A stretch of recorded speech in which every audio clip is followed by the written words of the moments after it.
বিশ্ব ইতিহাসের এক কালো অধ্যায় হয়ে থাকবে ১৯১২ সাল। ১১০ বছর পুরনো এক ঘটনা যা আজও দাগ কেটে আছে মানুষের মনে। চোখে না দেখেও যে মর্মান্তিক ঘটনার শিহরণ নাড়া দেয় সবার মনে। বলছি টাইটানিক জাহাজের কথা। ১৯১২ সালের ১৫ই এপ্রিল মধ্যরাতে এক দুর্ঘটনায় ২২২৪ যাত্রী এবং ক্রু নিয়ে ডুবে যায় টাইটানিক। আজ জানব ঐতিহাসিক এই জাহাজের অজানা কিছু তথ্য। ১৯১২ সালের ১০ এপ্রিল সমুদ্রে যাত্রা করে টাইটানিক। জাহাজের আকার এবং সুযোগ সুবিধার জন্য সে সময় বিশ্বজুড়ে তোলপাড় ফেলে দেয় টাইটানিক। ঐশ্বর্যময় জাহাজটি ছিল বিস্ময়কর সৌন্দর্যের প্রতীক।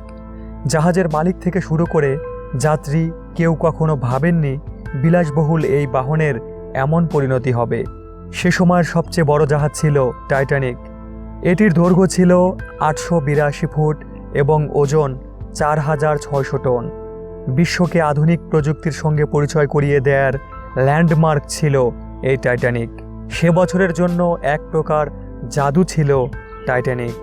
পুরোপুরি একটি যাত্রাও সম্পূর্ণ করতে পারেনি টাইটানিক জাহাজ। প্রথম যাত্রাতেই ডুবে যায় এটি। ইংল্যান্ডের সাউদাম্পটন ছেড়ে যাওয়ার মাত্র ৪ দিনের মাথায় চরম পরিণতি ঘটে এটির সাথে।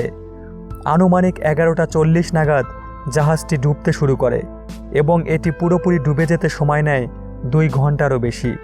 এ সময়ের মধ্যে নানা হুড়োহুড়ি চলতে থাকলেও জাহাজের ব্যান্ড দল গান বাজনা থামায়নি। ব্যান্ড লিডার ওয়ালেস হার্টলে মনে প্রাণে সঙ্গীতের শক্তিতে বিশ্বাস করতেন। তাই ডুবে যাওয়ার আগ পর্যন্ত তিনি এবং তার দল গান করতে থাকেন। টাইটানিক সেই সময়ের সবচেয়ে বিলাসবহুল জাহাজ ছিল। এর প্রথম শ্রেণীর স্যুটগুলোর জন্য নির্ধারিত ছিল $১৭০০ থেকে $১৫০০। স্যুটগুলোর সঙ্গে টার্কিশ বাথ এবং বিলাসবহুল খাবার ও চিকিৎসার ব্যবস্থা ছিল। যে বরফের পাহাড়ে ধাক্কা লেগে ডুবে যায় টাইটানিক, তার সংকেত বেশ কয়েকবার পেয়েছিল জাহাজ, কিন্তু রেডিও অপারেটর ঘুমিয়ে যাওয়ায় দুর্ঘটনার সময় যথাযোগ্য ব্যবস্থা গ্রহণ করতে পারেনি জাহাজ কর্তৃপক্ষ। টাইটানিক দুর্ঘটনায় অনেক যাত্রীর মর্মান্তিক মৃত্যু হয়।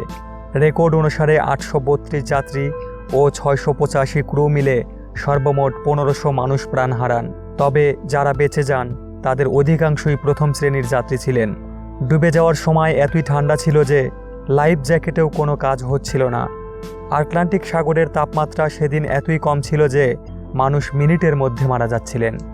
১৯৮৫ সালে টাইটানিকের ধ্বংসাবশেষ আটলান্টিক মহাসাগরের তলদেশে আবিষ্কৃত হয়।